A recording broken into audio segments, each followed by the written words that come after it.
ഞാൻ സാധാരണ എന്റെ പേഴ്സണൽ കാര്യങ്ങൾ പറയാറില്ല, ഇത് പേഴ്സണൽ അല്ല.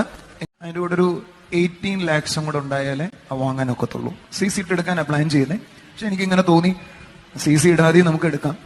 നിങ്ങളുടെ ഉള്ളിൽ തോന്നുക ബ്രദർ ഞാൻ ആ പൈസ തരാൻ തോന്നുവാണെങ്കിൽ വി ക്യാൻ ഡു ഇറ്റ്. പക്ഷേ കുറച്ച് ദിവസമായിട്ട് ഞാൻ ആ വാഹനം അത് ഒരളിയാ കൊള്ളാന്നൊരു തോന്നലുണ്ട് എനിക്ക്.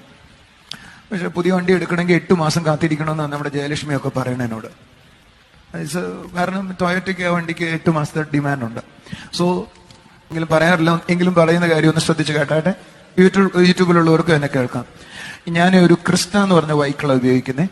പക്ഷേ കുറച്ച് ദിവസമായിട്ട് ഞാൻ ആ വാഹനം കൊടുക്കണം എന്ന് വിചാരിക്കുമായിരുന്നു. കാരണം അതിന്റെ പ്രധാന കാര്യം അതിന്റെ മൈലേജ് ആണ്.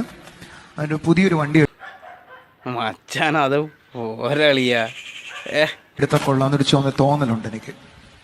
പക്ഷെ പുതിയ വണ്ടി എടുക്കണമെങ്കിൽ 8 മാസം കാത്തിരിക്കണമെന്നാണ് നമ്മുടെ ജയലക്ഷ്മിയൊക്കെ പറയണ എന്നോട്. കാരണം ടൊയോറ്റയ്ക്ക് ആ വണ്ടിക്ക് 8 മാസത്തെ ഡിമാൻഡ് ഉണ്ട്. സോ ഞാൻ ഈ ഇടയ്ക്ക് പോയി ഒരു സെക്കൻഡ് ഹാൻഡ് വണ്ടി കണ്ടു. 5000 കിലോമീറ്റർ ഓടിയിട്ടുള്ളൂ. അതിലേക്ക് ഷിഫ്റ്റ് ചെയ്യാനായിട്ട് പോകുന്നു. എനിക്ക് അതിന്റെ കൂടെ ക്രിസ്റ്റ കൊടുത്ത കുറച്ച് വില കിട്ടും.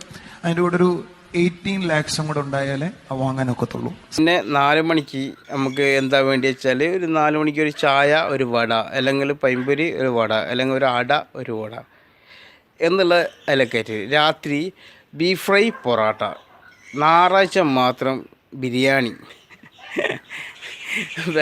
ഞാൻ ബേജാറൊന്നും വേണ്ട, അത് ഒരളിയാ